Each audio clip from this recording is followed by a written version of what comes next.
శ్రీ కోయ ఎల్లమ్మ తల్లి జ్యోతిష్యాలయం. ఫోన్ ద్వారానే జ్యోతిష్యం చెప్పబడును. విద్య, ఉద్యోగం, వ్యాపారం, ప్రేమించిన వారు దూరం అవడం, భార్యాభర్తల మధ్య గొడవలు, అత్తాకోడళ్ల మధ్య మనస్పర్ధలు, కుటుంబ సమస్యలు, ఆర్థిక సమస్యలు, పెళ్లి కుదరకపోవడం, సంతానం ఆలస్యం కావడం, స్త్రీ పురుష వశీకరణం, చెడు ప్రయోగ నివారణ మొదలగు ఎటువంటి సమస్యలకైనా పరిష్కారం చూపబడును. స్త్రీ పురుషులకు ఎటువంటి సమస్యలు ఉన్నా నమ్మకంతో కాల్ చేయండి. గురూజీ గోవిందరాజు.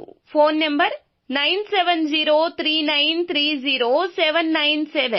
ధనుసు రాశి జాతకులు అక్టోబర్ మాసంలో 12వ తేదీ ఆదివారం తిథి అండి. ఈ రోజున ఖచ్చితంగా మీకు మధ్యాహ్నం 3 గంటలు దాటాక ఒక అద్భుతాన్ని చూసే యోగము. ఏం జరగబోతుంది, ఎటువంటి ఫలితం పొందుకోబోతున్నారు అన్ని వివరాలు ఈ వీడియోలో విని తెలుసుకుందాము. వీడియో మీకు నచ్చితే తప్పకుండా ఒక చిన్న లైక్ అయితే చేసి మమ్మల్ని సపోర్ట్ చేయండి.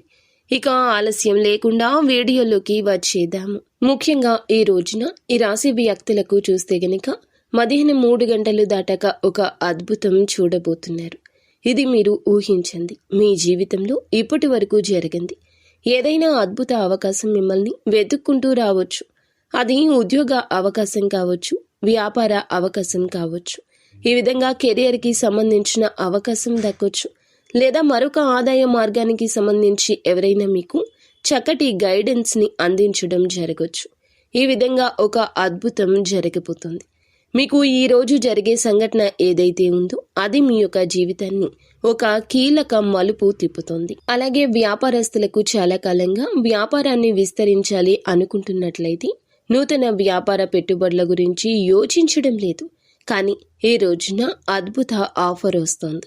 నూతన వ్యాపారాన్ని ప్రారంభిస్తారు. దానికి సంబంధించి ఒక అవకాశం వస్తోంది, వెతుక్కుంటూ వస్తోంది. ఈ రాశి జాతకులు విదేశాలకు వెళ్ళడానికి ఈ మధ్య కాలంలో కలలు కంటూ ప్రయత్నం చేస్తుంటే వారి ముందుకు కూడా ఒక ప్రత్యేక అవకాశం వస్తుంది.